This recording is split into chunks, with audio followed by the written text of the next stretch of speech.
কেতিয়াবা বাৰু আপুনি ভাবি চাইছেনে ঘৰলৈ অহা ধন টকা পইচা কিয় বাৰু ঘৰখনত নৰয় মানে সঞ্চয় কিয় নহয় ঘৰৰ মূল মানুহজনে মূৰৰ ঘাম মাটিত পেলাই কাম কৰে কিন্তু যিবোৰ টকা তেওঁ উপাৰ্জন কৰে সেই টকা দেখোন পানীৰ দৰে বৈ যায় বয়োজ্যেষ্ঠসকলে প্ৰায়ে চাগে কোৱা আপুনি শুনিছে ঘৰখন উন্নতিৰ দিশে আগুৱাব নে ঘৰখনৰ অধোন্নতি হ'ব সেয়া সম্পূৰ্ণৰূপে নিৰ্ভৰ কৰে ঘৰৰ মূল মানুহগৰাকীৰ ওপৰত ঘৰখনৰ মানুহগৰাকীয়ে যদি কিছুমান ভুল কৰে তেন্তে সেই ঘৰখনলৈ দৰিদ্ৰতা নিশ্চিতভাৱে আহিবই বিশেষকৈ ঘৰৰ মহিলাগৰাকীয়ে স্নান কৰাৰ সময়ৰ ওপৰত বহুখিনি কথা নিৰ্ভৰ কৰে কাৰণ স্নানৰ সময়ৰ পৰাই কিছুমান দোষৰ সৃষ্টি হয় গতিকে গা ধোৱাৰ সময়খিনি এগৰাকী মহিলাৰ কাৰণে কিমান বেছি গুৰুত্বপূৰ্ণ সেয়া আজি আপুনি আমাৰ এই ভিডিঅ'টোতে জানিব পাৰিব নমস্কাৰ প্ৰিয় দৰ্শক কানেক্ট উইথ তেজস্বিনীৰ এটা নতুন ভিডিঅ'লৈ আপোনালোক সকলোকে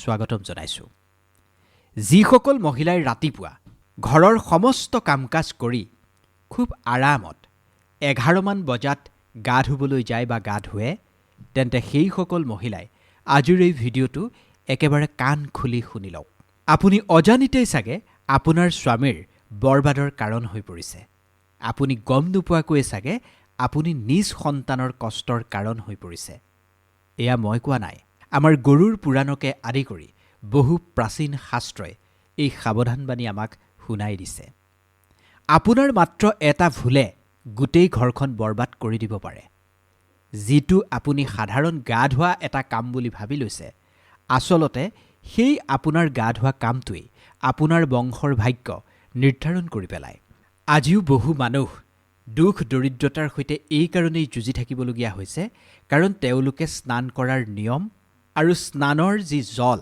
তাৰ শক্তি সম্পূৰ্ণৰূপে নাজানে আপুনি কি বিচাৰিব নেকি আপোনাৰ ঘৰৰ পৰা মা লক্ষ্মী চিৰদিনৰ কাৰণে আঁতৰি যাওক নিশ্চিতভাৱে নিবিচাৰে সেইকাৰণে আজি মই আপোনাক এই ভিডিঅ'টোৰ জৰিয়তে কিছুমান এনেকুৱা কথা ক'ম যিখিনি কথা প্ৰতিগৰাকী মহিলাই জানি লোৱাটো দৰকাৰ পুৰুষজনেও এই ভিডিঅ'টো মন দি চাওক আপুনিও জানিব লাগিব ঘৰখনত কোনবোৰ ভুলৰ কাৰণে ঘৰখনত অপায় অমংগল হৈ আছে বা ঘৰখনত দুখ দৰিদ্ৰতাই থিতাপি লৈছে এই ভিডিঅ'টোত কোৱা প্ৰতিটো শব্দই আপোনাৰ বাবে আজি অত্যন্ত গুৰুত্বপূৰ্ণ হ'ব সেইকাৰণে এই ভিডিঅ'টো আধাতেই যদি আপুনি এৰে তেন্তে হাতৰ কুঠাৰ ভৰিত মৰাৰ সমান হ'ব গতিকে ভিডিঅ'টো আপুনি শেষলৈকে চাব কাৰণ ইয়াৰ তত্ত্ব আপুনি আজি বুজি পাব লাগিব আহক এতিয়া আমি মূল কথাখিনিৰ মাজলৈ সোমাই যাওঁ প্ৰিয় দৰ্শক আমাৰ শাস্ত্ৰই দিনটোৰ 24 ঘণ্টাক বেলেগ বেলেগ প্ৰহৰত ভাগ কৰিছে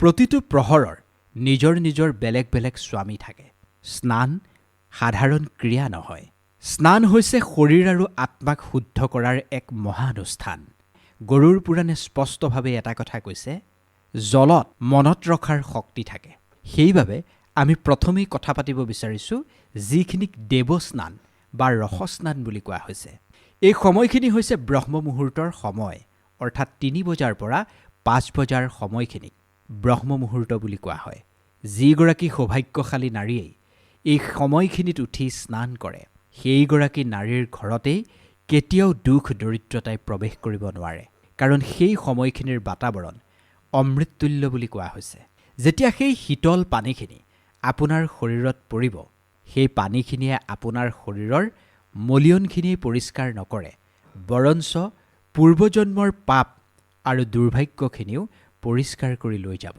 ধুই লৈ যাব সদায় ব্ৰহ্ম মুহূৰ্তত স্নান কৰা নাৰীগৰাকীৰ মুখমণ্ডলত চেহেৰাত এক দিব্য শক্তি ফুটি উঠে তেনেকুৱা নাৰীৰ স্বামীৰে সমাজত মান সন্মান বৃদ্ধি পায় কাৰণ তেওঁৰ পত্নী সাক্ষাৎ লক্ষ্মীৰ স্বৰূপৰ দৰে হৈ পৰে লক্ষ্মীৰ স্বৰূপৰ দৰে সেইগৰাকী মহিলাই ঘৰখন ৰক্ষা কৰে ইয়াৰ পিছত আহিব মানৱ স্নান যিখিনিৰ সময় হ'ব ৰাতিপুৱা 6 বজাৰ পৰা 8 বজাৰ ভিতৰত এই সময়খিনি সূৰ্যোদয়ৰ সময় এইখিনি সময়ত স্নান কৰিলে শৰীৰত আপুনি সূৰ্যৰ শক্তি পাব মনত আপোনাৰ উৎসাহ থাকিব আৰু ঘৰ পৰিয়ালত আনন্দৰ বন্যা বব এই সময়খিনিকো উত্তম বুলি কোৱা হৈছে আৰু এই স্নানো উত্তম স্নানেই যিসকল মহিলাই গৃহস্থী জীৱন যাপন কৰি আছে সেইসকল মাতৃভগ্নীৰ কাৰণে এই সময়খিনি একেবাৰে সঠিক সময় এই সময়খিনিত স্নান কৰিব পাৰিলে আপুনি উত্তম ফল লাভ কৰিব। কিন্তু এইবাৰ আপুনি কিছু সাৱধান হওক, কাৰণ এইবাৰ মই ৰাক্ষসী স্নানৰ বিষয়ে ক'ব খুজিছোঁ, যিভাগ স্নানৰ পৰা আপুনি সদায় বাচি থাকিব লাগিব। এই সময়খিনি হৈছে ৰাতিপুৱা 9 বজাৰ পৰা 11 বজাৰ ভিতৰৰ সময়খিনি বা 11 বজাৰ পিছৰ সময়খিনি। যেতিয়াই বেলিটো ওপৰলৈ উঠিব আৰু বেলিৰ ছায়া যেতিয়া পৃথিৱীত পৰিব, তেতিয়াই জলে নিজৰ পবিত্ৰতাৰ গুণ হেৰুৱাবলৈ আৰম্ভ কৰিব। আমাৰ পূৰ্বপুৰুষসকলে এটা কথাই কৈছিল, যিগৰাকী মহিলাই বেলি মূৰৰ ওপৰত উঠাৰ পিছত স্নান কৰে, দেখাত তেওঁ সেয়া স্নান কৰিলেও সেয়া স্নান হৈ নাথাকে, ঘৰৰ সুখ নিজ হাতেৰেই তেওঁ কাঢ়ি নিয়াৰ দৰে হয়। শাস্ত্ৰই আমাক এইখিনিক ৰাক্ষস স্নান বুলি কৈছে বা ৰাক্ষস স্নানত ৰাখিছে শাস্ত্ৰই এইখিনিক। ৰাতিপুৱা 9 বজাৰ পিছত যিগৰাকী মহিলাই স্নান কৰে, সেইগৰাকী মহিলাই এলেহুৱা হয়, সেইগৰাকী মহিলাৰ শৰীৰত তামসিক গুণ ভৰি পৰে। এনেকুৱা নাৰীৰ স্বভাৱ একেবাৰে খিংখিঙীয়া হয়। কথাই কথাই তেওঁৰ খং উঠে, ক্লেশ বিদ্বেষৰ সৃষ্টি হয়। এই সময়ত স্নান কৰিলে ইয়াৰ নেতিবাচক প্ৰভাৱ মহিলাগৰাকীৰ স্বভাৱত পৰে, যাৰ ফলত স্বামীয়ে ফল ভোগ কৰিবলগীয়া হয়। যেতিয়া ঘৰখনৰ লখিমীগৰাকীয়ে অলক্ষ্মীৰ ব্যৱহাৰ আৰম্ভ কৰিব, তেতিয়া ঘৰখন বৰবাদ হোৱাৰ পৰা কোনেও ৰক্ষা কৰিব নোৱাৰে। দেৰিলৈকে শুই থকা, দেৰিকৈ স্নান কৰা মহিলাগৰাকীৰ ঘৰৰ দুৱাৰ কুবেৰদেৱে চিৰদিনৰ কাৰণে পাহৰি যায় বুলি কোৱা হৈছে। মনত ৰাখক, 11 বজাৰ পিছত স্নান কৰা মানে কেৱল আপুনি শৰীৰটো তিতুৱাহে হ'ব। সেই স্নানৰ পৰা না আপুনি পুণ্য লাভ কৰিব, না আপুনি সতেজতা বা দিব্য শক্তি অৰ্জন কৰিব পাৰিব। সেই সময়ত স্নান কৰিলে শৰীৰৰ জঠৰাগ্নি অৰ্থাৎ পাচন অগ্নি একেবাৰে নুমাই যায়, যাৰ ফলত ঘৰখনত ৰোগ ব্যাধিয়ে বাস কৰে। তাৰপিছত আপুনি চিকিৎসকৰ ওচৰলৈ তাঁত বাতি কৰিবলগীয়া হ'ব, আৰু আপুনি যি উপাৰ্জন কৰিব সেয়া আপোনাৰ অলপো টিকি নাথাকিব। যিমান উপাৰ্জন কৰিলে কোন ফালেৰে ওলাই যাব আপুনি গমেই নাপাব। ঔষধ কিনি কিনি আপুনি ক'ব নোৱাৰা হৈ যাব। যদি আপুনি বিচাৰিছে আপোনাৰ স্বামীৰ আয়ুস চুলি নষ্ট নহওক, আপোনাৰ স্বামীয়ে দীৰ্ঘায়ু পাওক, আপোনাৰ ঘৰৰ ধনৰ ভঁৰাল যাতে নদন বদন হৈ থাকক, তেন্তে সূৰ্যদেৱ মূৰৰ ওপৰত উঠাৰ পূৰ্বেই অৰ্থাৎ 8 বা 9 বজাৰ পূৰ্বেই আপুনি স্নান কৰিবলৈ চেষ্টা কৰক। এতিয়া মই সেইখিনি কথা ক'ব বিচাৰিছোঁ, যিখিনি কথা প্ৰতিগৰাকী বিবাহিতা মহিলাই জানি লোৱাটো অতি জৰুৰী। এতিয়া বহু মহিলাই এটা কথা কয় যে আমি পূজাও কৰোঁ, ব্ৰতো ৰাখোঁ আৰু স্বামীৰ মংগলো কামনা কৰোঁ, কিন্তু তাৰ পিছতো স্বামীৰ মূৰৰ ওপৰত ধাৰৰ বোজা কিয় ইমান বৃদ্ধি পায়? ঘৰলৈ অহা ধন কিয় এটকাও আমি সঞ্চয় কৰিব নোৱাৰোঁ? ইয়াৰ পোনপটীয়া প্ৰভাৱ আপোনাৰ ওপৰত আছে। ইয়াৰ বাবে আপোনাৰ ঘৰখনেই জগৰীয়া, আপোনাৰ পাকঘৰ, আপোনাৰ চুলিৰ মাজত ইয়াৰ ৰহস্য লুকাই আছে। মন কৰিব, এয়া শুনিবলৈ বেয়া লাগিলেও সম্পূৰ্ণৰূপে সত্য, কাৰণ এইখিনিয়ে শাস্ত্ৰৰ নিয়ম। আমাৰ ধৰ্মীয় গ্ৰন্থই কি কৈছে? ঘৰখনৰ পাকঘৰটোক মন্দিৰৰ সমান বুলি কৈছে, আৰু পাকঘৰত যিকুৰা জুই জ্বলে সেয়া অগ্নিদেৱৰ সমান। যিসকল মহিলাই ৰাতিপুৱা শুই উঠিয়েই স্নান নকৰাকৈ বাঁহী মুখতেই অপবিত্ৰ শৰীৰেৰে পাকঘৰত সোমায়, সেইগৰাকী মহিলাক মহাপাপী বুলি কোৱা হৈছে। বহু মাতৃভগ্নীৰ এইটো এটা অভ্যাস, কাৰণ তেওঁলোকৰ ব্যস্ত জীৱন। শুই উঠি প্ৰথম এটাই কাম, ল'ৰা ছোৱালীক স্কুললৈ পঠাব লাগে, টিফিন বনাব লাগে, ঘৰৰ মূল মানুহজনক একাপ চাহ দিব লাগে। সেইকাৰণে ৰাতিপুৱা শুই উঠিয়েই চকু মোহাৰিয়েই প্ৰথমেই তেওঁলোকে নিজৰ সন্তানৰ টিফিন বনোৱা কামত লাগি যায়, স্বামীৰ কাৰণে একাপ চাহ বনোৱা কামত তেওঁলোক লাগি যায়। কিন্তু সাৱধান, এয়া মমতা নহয়, এয়া অজ্ঞানতা। স্নান নকৰাকৈ যদি আপুনি ভোজনত, যদি আপুনি আহাৰ মুঠিত হাত লগোৱা আৰম্ভ কৰে, তেন্তে সেই ভোজন প্ৰসাদ হৈ নাথাকিব, সেয়া দোষত পৰিণত হ'ব। শাস্ত্ৰত স্পষ্টভাৱে লিখা আছে, অপবিত্ৰ শৰীৰেৰে বনোৱা খাদ্য কেতিয়াও খাব নালাগে। অপবিত্ৰ শৰীৰেৰে বনোৱা খাদ্যই মানুহৰ বুদ্ধি ভ্ৰষ্ট কৰে। যদি আপোনাৰ স্বামীয়ে আপুনি স্নান নকৰাকৈ বনোৱা ভোজন গ্ৰহণ কৰি কামলৈ ওলাই যায়, তেন্তে তেওঁ কৰ্মস্থলীত সঠিক নিৰ্ণয় ল'ব নোৱাৰেগৈ, কাৰণ তেওঁৰ বুদ্ধি ইতিমধ্যেই ভ্ৰষ্ট হৈ গৈছে। স্নান নকৰাকৈ পত্নীয়ে বনোৱা যদি ভোজন কৰি আপুনি ব্যৱসায় বাণিজ্যলৈ যায়, তেন্তে আপোনাৰ লাভ নহয়, লোকচানহে হ'ব। কাৰ্যালয়ত আপোনাৰ অপমান হ'ব। কেতিয়াও আপোনাৰ উন্নতি নহয়। কাৰণ খোৱামুঠিৰ লগত মানে অন্নৰ লগত মনৰ পোনপটীয়া সম্পৰ্ক আছে। যেনেকুৱাই আপুনি অন্ন গ্ৰহণ কৰিব আপোনাৰ মনটো তেনেকুৱাই হ'ব। গতিকে মই আমাৰ মাতৃভগ্নীসকলক এটা কথা কৈছোঁ, পৰিস্থিতি যেনেকুৱাই নহওক, পাকঘৰত আপুনি জুই জ্বলোৱাৰ পূৰ্বে শৰীৰটো অন্ততঃ জলেৰে পবিত্ৰ কৰি ল'ব। এতিয়া মই দ্বিতীয়টো ভুলৰ কথা ক'বলৈ বিচাৰিছোঁ, যিটো 90% মহিলাই নজনাকৈয়ে কৰে। স্নান কৰে, চুলিও ধুৱে, কিন্তু সেই চুলিকোছা নুশুকুৱাকৈ, মানে চুলিকোছাৰ পৰা টপ টপকৈ পানী যেতিয়া মজিয়াত পৰি থাকে, তেনেকৈয়ে তেওঁলোকে যিকোনো কাম কৰা আৰম্ভ কৰে।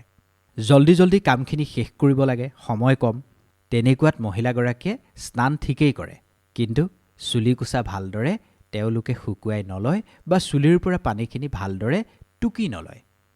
সেই তিতা চুলিৰে যিখিনি চুলিৰ পৰা টপ টপকৈ পানী মজিয়াত পৰি থাকে, তেনেকৈয়ে সেই মহিলাগৰাকীয়ে ঘৰখনত ইটো কোঠাৰ পৰা সিটো কোঠালৈ ঘূৰি ঘূৰি কাম কৰা আৰম্ভ কৰে। গৰুড় পুৰাণৰ মতে মহিলাগৰাকীয়ে যদি এই ভুলটো কৰে, তেতিয়াহ'লে সেই ঘৰখনত আৰ্থিক সংকটৰ এয়া এক সংকেত বুলি ধৰি ল'ব পাৰি। মা লক্ষ্মীয়ে সদায় স্বচ্ছতা আৰু সাজোন কাচোন বহুত বেছি পচন্দ কৰে, কিন্তু মা লক্ষ্মীৰ জ্যেষ্ঠ ভগ্নী অলক্ষ্মীয়ে দৰিদ্ৰতা পচন্দ কৰে। এই যে মই ক'লোঁ তিতা চুলিকোছা নুশুকুৱাকৈ বা নবন্ধাকৈ আপুনি মেলি ল'লে, তাৰ পৰা টপ টপকৈ পানী গোটেই ঘৰখনত পৰি আছে, আপুনি অলপো গুৰুত্ব দিয়া নাই, তেনেকৈ আপুনি ইটোৰ পিছত সিটো কাম কৰি আছে, অলক্ষ্মীৰ এইবোৰ পচন্দ হয়। ঘৰত এবাৰ অলক্ষ্মী সোমোৱাৰ লগে লগে আপুনি আৰু লক্ষ্মীক আপোনাৰ ঘৰত স্থান দিব নোৱাৰিবগৈ।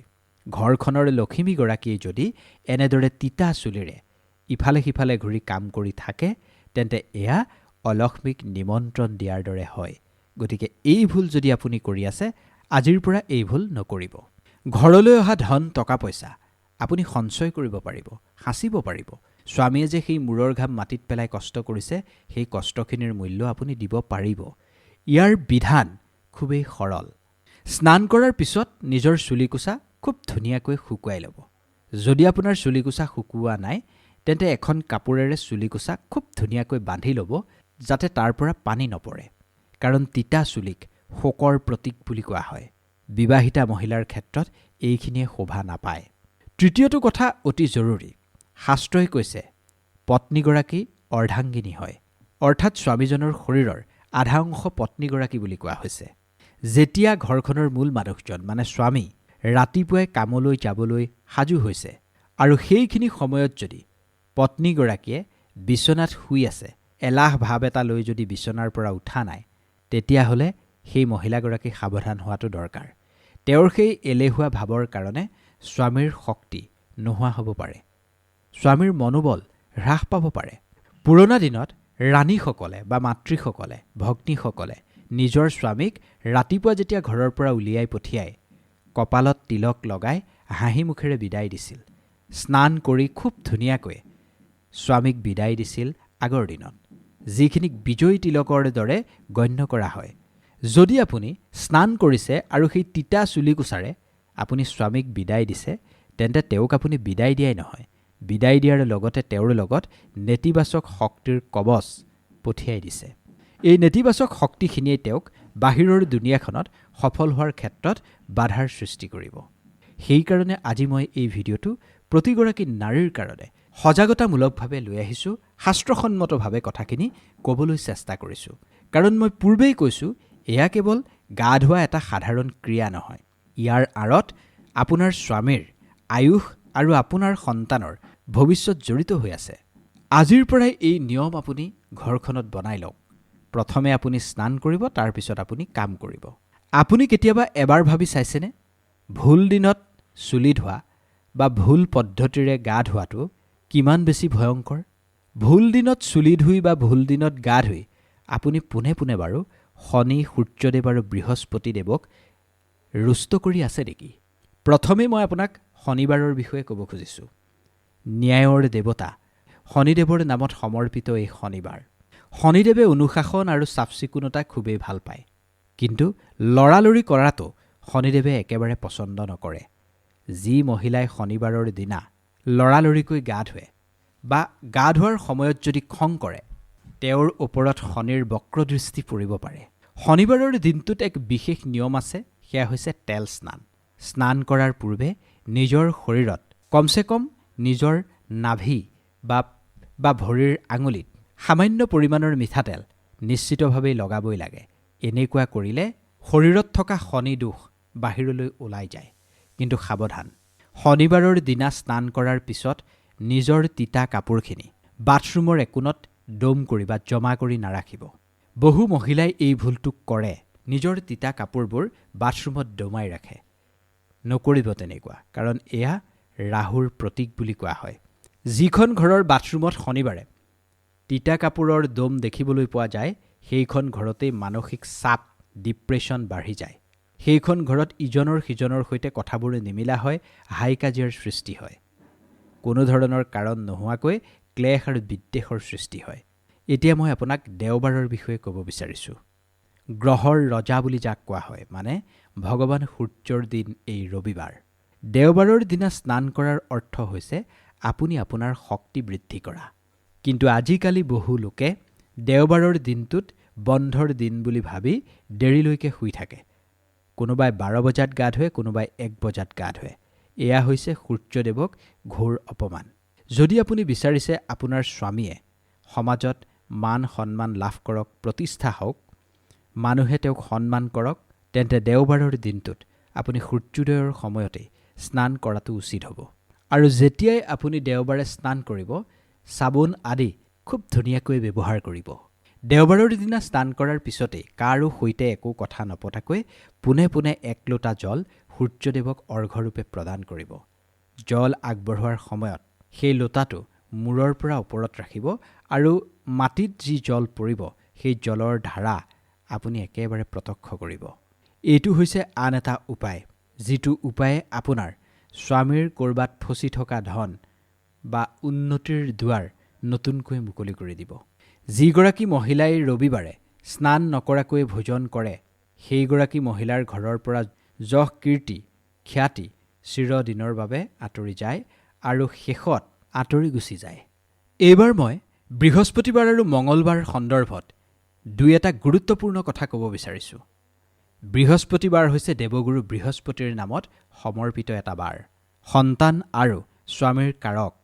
আৰু মঙলবাৰ হৈছে মহাবলী হনুমানৰ নামত সমৰ্পিত আৰু মংগল গ্ৰহৰ দিন। শাস্ত্ৰত স্পষ্টভাৱে উল্লেখ আছে, বিবাহিতা মহিলাই বৃহস্পতিবাৰ আৰু মঙলবাৰে ভুলতো নিজৰ চুলি ধুব নালাগে।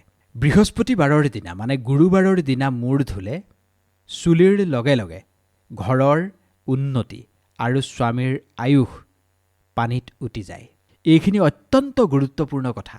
যেতিয়াই এগৰাকী মহিলাই বৃহস্পতিবাৰে চুলি ধুব, তেতিয়াই মহিলাগৰাকীৰ গুৰু গ্ৰহ দুৰ্বল হৈ পৰিব, যাৰ ফলত স্বামীজনৰ ওপৰতো প্ৰভাৱ পৰিব, ধন না হোৱা আৰম্ভ হ'ব। ঠিক সেইদৰে মঙলবাৰৰ দিনাও চুলি ধুলে ঘৰখনৰ ধাৰ ঋণ বৃদ্ধি পায়, ৰক্ত সম্বন্ধীয় বেমাৰ আজাৰ বৃদ্ধি পায়। কেৱল সিমানেই নহয়, গুৰুবাৰ আৰু মঙলবাৰে ঘৰত কাপোৰ ধোৱা, চাবোন অত্যাধিকভাৱে ব্যৱহাৰ কৰা, এই কামবোৰো একেবাৰে বৰ্জন কৰাটো উচিত। যদি কিবা বিশেষ কাৰণত, যেনে ধৰক মাহেকীয়া সমস্যাৰ শুদ্ধিৰ কাৰণে চুলি ধোৱাৰ প্ৰয়োজন হয়, তেন্তে মহিলাগৰাকীয়ে যিখিনি জল চুলি ধুবলৈ ল'ব, সেই জলখিনিত সামান্য পৰিমাণৰ হালধি পাউডাৰ বা কেঁচা গাখীৰ মিহলাই ধুবলৈ চেষ্টা কৰিব। এনেকুৱা কৰিলে আপুনি বাস্তুদোষৰ কবলত নপৰে, কিন্তু অভ্যাসৰূপে গঢ়ি নুতুলিব। মনত ৰাখিব, গ্ৰহৰ খেলখন বহুত বেছি সূক্ষ্ম হয়। আপুনি জানি আচৰিত হ'ব, বাথৰুমটোত থকা বাল্টি আৰু মগটো আপোনাৰ দৰিদ্ৰতাৰ কাৰণ হ'ব পাৰে। বাস্তুৰ মতে বাথৰুম ঘৰখনৰ সেইটো স্থান, যিটো স্থানত আটাইতকৈ বেছি নেতিবাচক শক্তিৰ সৃষ্টি হয়। যদি আপুনি এই নিয়মসমূহ বাথৰুমতো পালন কৰে, তেন্তে সেই শক্তি আৰু আপোনাৰ বেডৰুমলৈ আহিব নোৱাৰে। কিন্তু বাথৰুমত যদি কিছুমান নিয়ম আপুনি পালন নকৰে, তেন্তে বাথৰুমত থকা নেতিবাচক শক্তিয়ে আপোনাৰ বেডৰুমতো থিতাপি ল'ব পাৰে। সকলোতকৈ প্ৰথম আৰু ডাঙৰ ভুলটো প্ৰতিখন ঘৰতেই হয়, সেয়া হৈছে বাথৰুমত খালী বাল্টি। স্নান কৰাৰ পিছত বহু মহিলাই বাথৰুমত থকা বাল্টিটো খালীকৈ এৰি দিয়ে। কিছুমানে খালী নকৰিলেও বাল্টিটো ওলোটাকৈ ৰাখি থয়।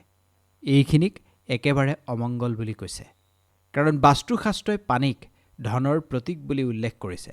বাথৰুমত খালী বাল্টি থকা মানে আপোনাৰ ধনৰ ভঁৰাল খালী সেইটোৱে চাগে নিশ্চিতভাৱে বিচাৰি আছে আৰু ওলোটাকৈ থোৱা বাল্টিংটোৰ অৰ্থ হৈছে আপুনি আপোনাৰ হাতলৈ যিটো পথেৰে ধন আহিব সেই পথটো বন্ধ কৰিছে। আজিৰ পৰা এই নিয়মটো বনাই লওক। গা ধোৱাৰ পিছত কেতিয়াও বাল্টিটো খালী কৰি নাৰাখিব। তাত অলপমান হ'লেও পৰিষ্কাৰ পানী ভৰাই ৰাখিব। এই ভৰ্তি হৈ থকা পানীখিনি আপোনাৰ ঘৰলৈ ধন টকা পইচা অহাত সহায় কৰিব। যদি আপুনি বাথৰুমত ব্যৱহাৰ কৰা বাল্টিটো লেতেৰা হৈছে তেন্তে সেই বাল্টিটো আপুনি সোনকালেই পৰিষ্কাৰ কৰি লোৱাৰ কাম আৰম্ভ কৰক। দ্বিতীয় এটা ভুল হৈছে বাথৰুমৰ দুৱাৰখন খুলি ৰখা। বহু মানুহৰ এটা অভ্যাস, বাথৰুমত সোমায় কিন্তু দুৱাৰখন তেওঁলোকে খোলাভাৱে এৰি দিয়ে।